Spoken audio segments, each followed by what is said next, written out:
Pronto, começou a gravar já. Deixa eu ver aqui. Questão de como que vocês vão fazer para abrir atividade no AVA, essa questão de como que mexe no AVA, vocês podem estar tirando dúvida com o pessoal da secretaria, que possivelmente eles vão estar explicando para vocês, ou o menino do TI. Eu não sei como que eles fazem, tá? Mas não é difícil de mexer no sistema. Quem tem notebook ou computador é melhor, mais fácil ainda, né? Pelo celular, eu acredito que também seja fácil, tá? Então, se caso você estiver dúvida, agora o pessoal da secretaria não vai estar respondendo, mas amanhã, pela manhã, vocês podem mandar uma mensagem. As atividades de vocês terão 4 atividades.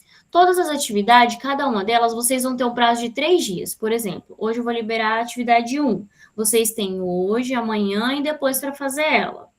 A atividade 2 é a mesma coisa. Vocês vão ter o dia que eu vou liberar e mais 2 dias. Ou seja, cada atividade vocês vão ter 3 dias para fazer elas, tá?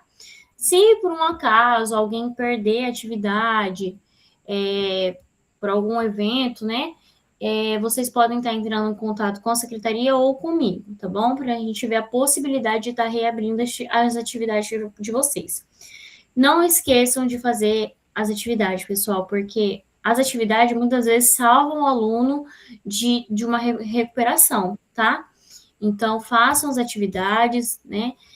Não deixam para depois, tá? Hoje mesmo já vou liberar uma após a aula, vocês já podem estar fazendo, tá? Deixa eu ver o que mais. Conforme a gente vai no andamento da aula, se eu for lembrando de mais alguma coisa, eu vou falando para vocês. Se vocês tiverem dúvida também, vocês escutam a notificação quando toca aqui? Acabou de tocar, alguém pode responder se ouviu? Não, né? Não. Não escuta, né? Ah, não, imaginei mesmo. É porque quando um aluno quer entrar, que nem agora 2 alunos entrou, vou permitir. Quando um aluno quer entrar, toca uma notificação aqui. Eu só consigo liberar quando eu estou aqui com vocês falando. Quando eu abro o slide, eu já não consigo ver mais ninguém. Eu não consigo ver o rosto de vocês, eu vejo só o slide. Então, às vezes, eu vou parar a aula para poder vir aqui no campo da aula para poder liberar para os alunos entrar, tá? Beleza? Vou compartilhar a tela aqui com vocês, para vocês verem.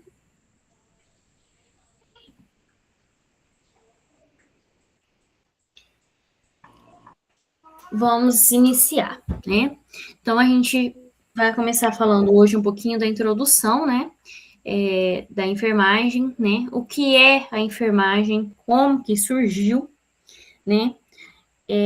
Então, a gente vai voltar lá nos anos atrás, né? Durante muitos anos, os hospitais desempenhavam exclusivamente a função de albergue. Com o aparecimento das moléstias contagiosas e outras doenças, começou a pensar em isolamentos e a estes mais como defesa da sociedade. Houve, então, a necessidade de um local mais adequado para receber pessoas acometidas de males físicos, onde houve pessoas que pudessem proporcionar o melhor assistência e tratamento. A enfermagem originou-se de uma verdadeira diversidade científica. É considerada uma ciência una e global, com a evolução dos tempos foi se aperfeiçoando. Para entender as origens da enfermagem, é preciso compreender o desenvolvimento das práticas de saúde, o processo que se associa às estruturas sociais, diversificações das nações que se dão em épocas diferentes, onde cada período histórico traz sua filosofia política, leis, ideologias próprias, tá? As práticas de saúde são antigas. Estudos evidenciam a sua origem há mais de 4.000 anos antes de Cristo. E naquela época, pessoal, como que a saúde era tratada? Como que uma pessoa doente era tratada?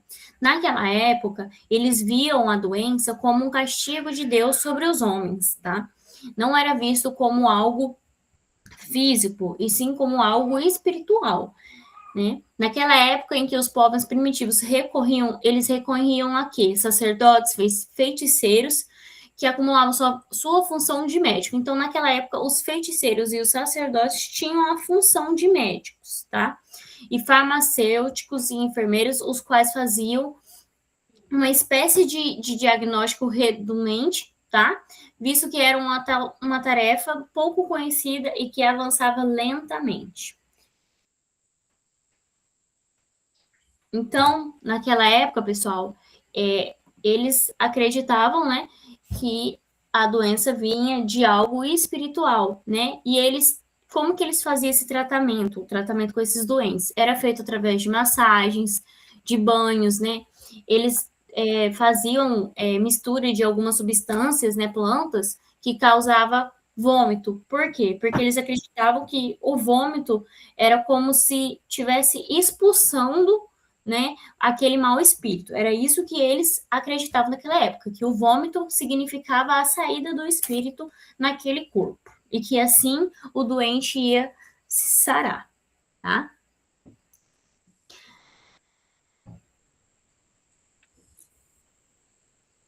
A subsistência humana era retirada da natureza e o homem explorava o que plantava e cultivava, impondo uma relação estreita entre homem. Os astros e os efeitos naturais simbolizam a mais pura manifestação de Deus. Os povos viviam verdadeiros reféns da mãe natureza.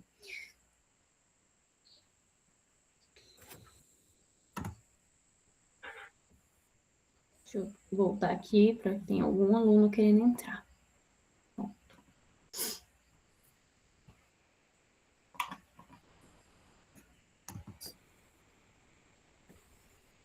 A doença era vista como uma punição e o seu restabelecimento uma bênção dos seus deuses. A cura, uma obra dividida onde para obtê-la era necessário que o enfermo passar por rituais sagrados, ingerir porções mágicas, realizar sacrifícios, aplacando assim a fúria dos deuses e obtendo o perdão. A saúde podia ser retirada a qualquer momento através de castigos dos deuses e restaurado pelos mesmos. A cura era uma espécie de jogo entre a natureza e a doença. O sacerdote desempenhava o papel de intérprete de Deus e avaliado do universo contra as enfermidades. Então, pessoal, a punição, eles acreditavam que a doença era uma punição que era concedida pelos deuses. E que quando tinha a cura era porque aqueles deuses autorizou essa cura também. Então, olha que loucura, né? E vocês podem não, às vezes, não saber, né? Mas, infelizmente, até hoje, tem algumas doutrinas, algumas religiões que acreditam nisso. Ainda há pessoas no mundo que não acreditam na ciência. E sim que a doença, ela é algo espiritual. Seja câncer, seja qualquer outro tipo de doença, ainda há pessoas que acreditam nisso, tá?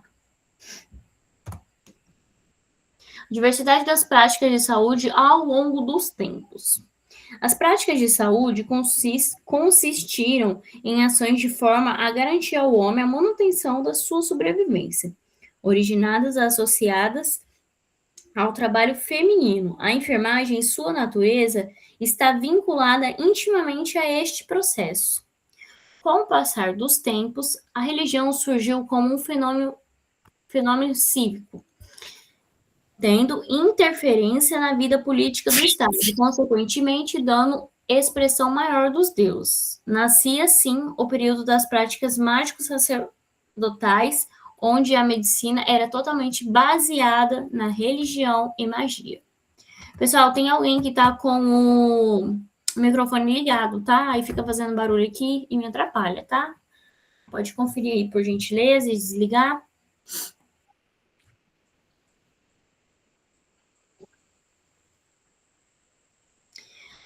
Na Assíria e Babilônia, acreditavam que 7 demônios eram os causadores das doenças, e baseados nessa crença, eram vendidos talismãs destinados a tornar o corpo invulnerável aos ataques dos demônios. No Egito, os egípcios foram os principais impulsionadores das práticas de saúde. Deixaram documentos importantes de seus procedimentos, tais como descrições de doenças, cirurgias e drogas. Mencionavam o controle do cérebro sobre seu corpo, o coração como o centro da circulação e o ato respiratório como o mais importante, mesmo não sabendo sua fisiologia. Então, pessoal, mesmo eles não tendo uma noção clara, eles tinham um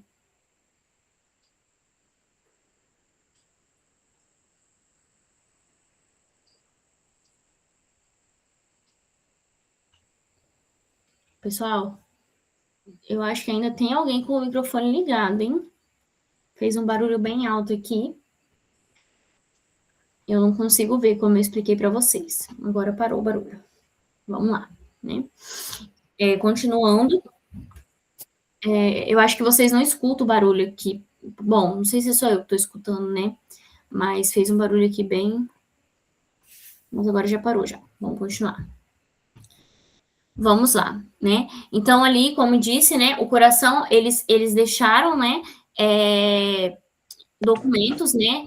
Escritos, né? Sobre os procedimentos que eles faziam, sobre a cirurgia e as drogas. E lá, o cérebro era o controle do corpo. O coração era o centro da circulação, o ato respiratório era o mais importante. Então, assim, mesmo eles não sabendo a fisiologia, eles tinham uma noção, uma pequena noção de que do que era importante, né? Como o sistema respiratório, como que eles sabiam que o coração circulava sangue? De alguma forma eles descobriram, mesmo eles não sabendo da fisiologia, né? Então, naquela época, eles começaram a perceber como que era o funcionamento do corpo humano, mesmo tendo pouco conhecimento, eles foram descobrindo. Na Grécia, a história da saúde divide-se em dois períodos, o pré e o pós-hipocrático. No período pré-hipocrático, as teorias sobre saúde e doença se prendiam à mitologia. Tinham Apolo como deus, que espanta todos os males, e a Higéia como deusa da saúde, e a Panaceia, a deusa que curava todos os males. Então, isto era na Grécia, né? Eles tinham Apolo como seu deus, a Higéia como a deusa da saúde, e a Panaceia, ela que curava, ela era a cura dos males, tá? Isso na Grécia. Pessoal, isso a gente está falando há muitos anos antes de Cristo. Então, a gente está puxando aí uma introdução para vocês entenderem como que surgiu a enfermagem. Aqui ainda não existia enfermagem. Aqui é onde a gente está. Não tinha enfermeiro, não tinha médico, não tinha. Só tinha as pessoas doentes, né? E como eles lidavam com aquilo ali, tá? Na Índia, em meados do século 6, antes de Cristo, os índios fizeram conhecer a medicina, a enfermagem e uma verdadeira assistência inteligente aos desamparados através do budismo, com as suas doutrinas de bondade, que foram grande incentivo ao processo da saúde. Foi o único país dessa época que fala em enfermeiros, embora a caracterização não seja nítida, exigindo dos mesmos um conjunto de qualidades e conhecimentos, tais como o asseio, habilidade, inteligência, preparo de remédio, assim como também pureza, dedicação e cooperativismo. O renascimento da enfermagem veio com Florence, nascida na Inglaterra, filha de pais ricos. Sua cultura estava muito acima do comum entre as moças do seu tempo. Dominava diversas línguas, dentre elas grego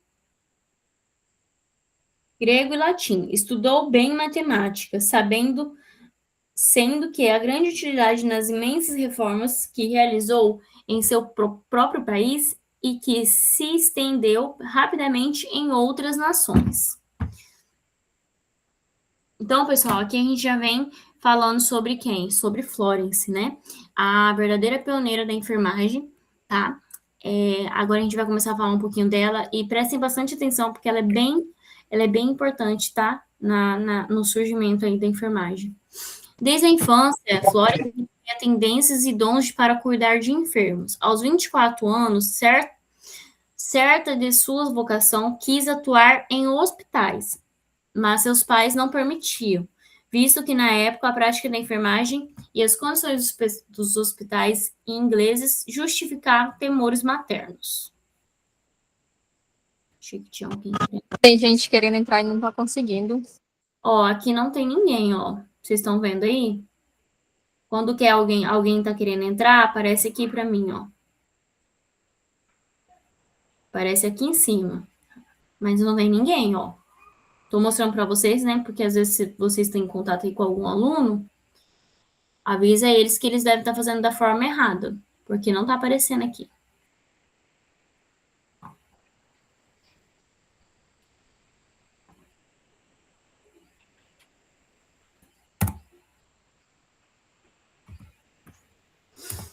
Vamos lá. Florence nasceu no dia 12 de maio de 1820, em Florença, na Itália. E por isso recebeu o nome da cidade onde nasceu. Sua família era rica e bem relacionada, e sua mãe francesa foi uma grande defensora da abolição da escravatura. Seu pai possuía inúmeras propriedades espalhadas por toda a Inglaterra, e a família hospedava-se em tempos em cada uma delas. As pessoas que dedicavam seus cuidados aos doentes se dividiam em dois grupos. O primeiro, pequeno, compunhava-se de religiosas católicas e anglicanas a outro, numerosos e formados por pessoas mal educadas e sem moral. Florence, dotada. Ó, agora sim, a pessoa conseguiu entrar. Foi permitido. Florence, dotada de grande votação e personalidade, não desistiu do seu sonho e, aos 31 anos, conseguiu autorização para fazer seu estágio na instituição de Christchurch, um local de elevada moralidade, mas com pouca inovação técnica e científica. Realizou inúmeras viagens, o que lhe proporcionou conhecer a prática da enfermagem em diversos outros países, como França, Alemanha, Áustria, Itália, incluindo seu próprio país. Publicou estudos comparativos dos mesmos, fazendo-a despertar o desejo de fundar uma escola de enfermagem de nova base. Em 1854, com 900 na cabeça. 1854, com a Guerra da Crimeia, teve a oportunidade de demonstrar o seu trabalho de forma mais prática. Em Scutari, onde era localizado o hospital de campanha, trabalhou com outras 38 enfermeiras escolhidas e treinadas por ela mesma. A Guerra da Crimeia foi um conflito que se estendeu de 1853 a 1856, na Península da Crimeia, ao sul da atual Ucrânia, no sul da Rússia e nos Balcãs. Guerra da Crimeia, né, aqui, Inglaterra, França, Turquia declararam guerra à Rússia. Aí eu coloquei uma imagem, né, de como que foi bem. Em 2 meses, os trabalhos árduos pôs ordem no hospital, valendo-lhe que a reputação é administradora e reformadora de hospitais. Em 6 meses, ela havia reduzido a mortalidade entre os feridos de 40% para 2%. Então, pessoal, aqui na Guerra da Crimeia, o que aconteceu? Florence chegou no hospital para atender esses feridos e ela percebeu que estava tudo muito desorganizado. E o que ela começou a fazer, né, no atendimento desses feridos durante a guerra? Ela se juntou com todos as enfermeiros, vamos dizer assim, os enfermeiros, naquela época não era dito enfermeiro, mas vamos dizer na linguagem de hoje, ela se juntou com todos os enfermeiros que estavam lá para prestar ajuda e falou: vamos abrir a janela, porque a gente precisa que o local esteja arejado. Não é bom que esteja úmido por conta dos ferimentos, porque pode agravar. E ela solicitou também que o ambiente tinha que estar limpo. Então, colocou todo mundo para limpar, né, o ambiente e foi fazendo todos os cuidados com os pacientes, com os feridos daquela época. Fazia a limpeza nas feridas dos pacientes.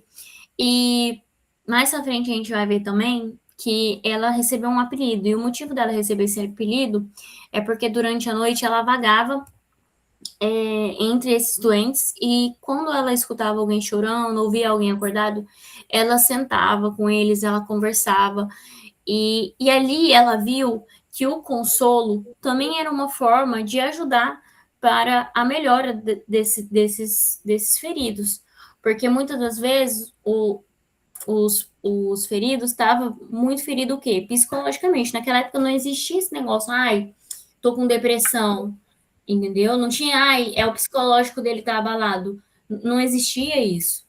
Então, e vocês pensam na guerra, tanto que esses soldados eram traumatizados. Até hoje, na verdade, você vê aí histórias de vários soldados que se traumatizam, que às vezes entram em depressão, ou desenvolvem uma crise de ansiedade, ou de crise de pânico. Gente, tem alguém com o microfone ligado, tá? Desliga aí, por favor.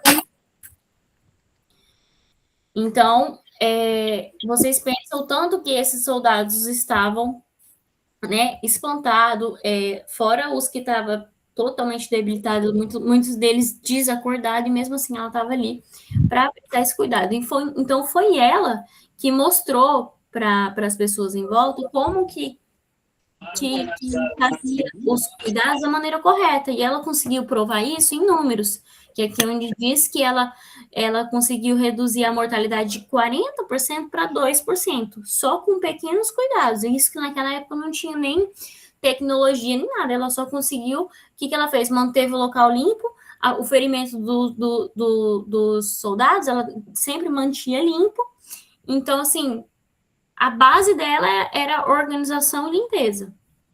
E, né, naquela época, né, e conforme foi passando os anos, foi descobrindo mais coisas, né? Imortalizada pelos soldados com Dama da Lâmpada, que é o símbolo da enfermagem, tá? Ai, gente, eu acho que eu esqueci de colocar a explicação. Por que da lâmpada, né? Por que é o símbolo da enfermagem é a lâmpada? O que acontece? A Florence, naquela época não tinha energia. Então, eles usavam o quê? Essa lâmpada, usava a vela, né? Mas no caso de Florence, ela estava com a lâmpada, né? A lâmpada, e ela ligava a lâmpadazinha dela e ia vagar pelos corredores para ver se alguém precisava de ajuda. E ela ficava vagando. E ali, como eu já havia dito, se tinha alguém chorando, alguém com dor, ela estava ali, ela prestava ajuda, ela conversava. Então, por isso que hoje existe a lâmpada, que é o símbolo da enfermagem, tá bom, pessoal? Histórico de Florence, tá? Nascimento: 12/5/1820, na Itália, tá? Filha de ingleses. Ela dominava vários idiomas. Desejo de realizar-se como enfermeira. Ela, em Roma, 1844, estudando atividades e irmandades católicas. Viagem ao Egito, em 1849. Desejo de seguir vocação. Visita hospitalares dirigidos por Irmãs de Misericórdia. 1854, enviada para a Guerra da Crimeia, né? Foi ela e mais 38 voluntários. Lá naquela época eu falava voluntária, não era enfermeira, né? Hoje em dia a gente sabe que essas voluntárias, né, eram as enfermeiras daquela época. Mortalidade de 40%, entre os hospitalizados a mesma caiu para 2%. Aqui eu quis só reforçar mesmo, tá? O que eu já expliquei para vocês antes. O envio de Florence para cuidar do exército inglês, inteligência em comum, tenacidade de propósito, determinação e perseverança, diálogo fácil com os oficiais para fazer prevalecer suas ideias.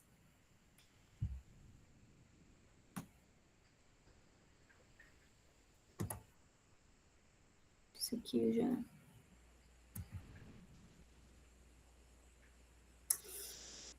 Então, em 1873, primeira escola criada nos Estados Unidos. Treinamento de enfermeiras em escolas, associação das escolas de treinamento com os hospitais, porém com independência financeira e administrativa. Enfermeiras responsáveis pelo ensino de enfermagem, residência confortável e agradável para estudantes próximos dos hospitais. Então, naquela época, a faculdade tinha que ser confortável e agradável para os estudantes e tinha que ser próximo do hospital, porque naquela época elas estudavam lá na faculdade e, ao mesmo tempo, ia para os hospitais para praticar, tá? Em 1874 foi criada a Sociedade Nacional de Enfermeiras. Em 1890, o Instituto de Enfermeiras Jubileu da Rainha, Sistema da Florence de Ensino, Direção da Escola por Enfermeira, mais ensino metodológico, seleção de candidatos ao ponto de vista moral, intelectual e aptidão profissional.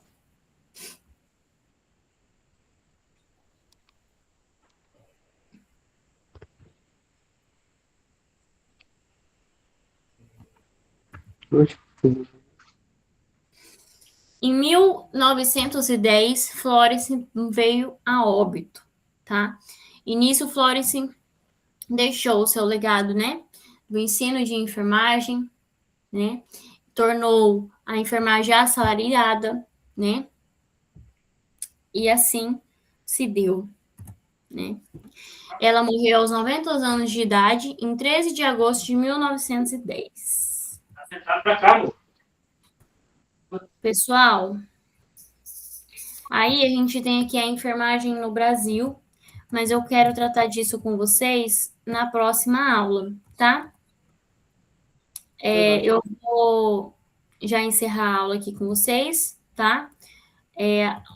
Enfermagem no Brasil, a gente vai... É bem extenso e eu não quero parar no meio do caminho para continuar na outra aula. Eu vou começar já o assunto desde o início na próxima aula. Aí hoje deixamos o restante da noite aí para vocês poderem fazer a atividade, a primeira atividade de vocês, tá? Eu também vou anexar... Eu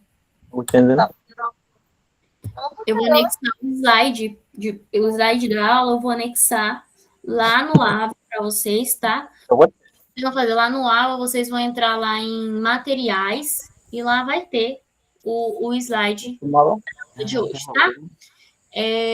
Lembrando que eu vou liberar a atividade agora para vocês, mas vocês têm 3 dias para poder fazer. Então, se você não conseguir acessar a aula, tiver com dificuldade, amanhã pela manhã vocês já procurem a secretaria ou a coordenação para eles poderem te auxiliar, tá bom? Mas não deixem de fazer a atividade de vocês, tá bom? Alguma dúvida? Alguém está com o microfone ligado. Adriel. Acabou, mano.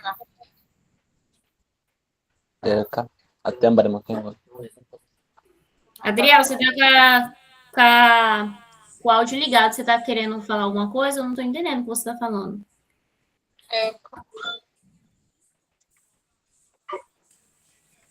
Eu, Luzinete, queria saber a questão do áudio. Para mim saiu muito baixo, que eu quase não consegui entender a aula, porque coloquei o volume bem no alto, mas para mim não saiu. Queria saber dos colegas se assim também foram para eles.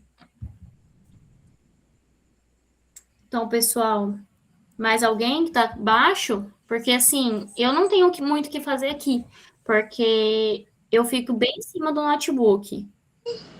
Eu acho que vai do telefone ou do notebook de cada pessoa. Né? Pode ser mesmo. As colegas aqui comentou três pessoas comentou aqui que tá normal. Você tá pelo celular ou pelo notebook? Eu estou pelo celular. Ah, sim. Você tem fone de ouvido? Tenta na próxima aula colocar um fone. Sei mesmo. Tá bom, obrigada, tá? Tá, por nada. E olha que o pessoal fala pra mim que a minha voz é bem alta, tá? Sério? Sim. Mais alguém, pessoal? Mais alguma dúvida? Vou parar aqui a gravação, tá? Pronto.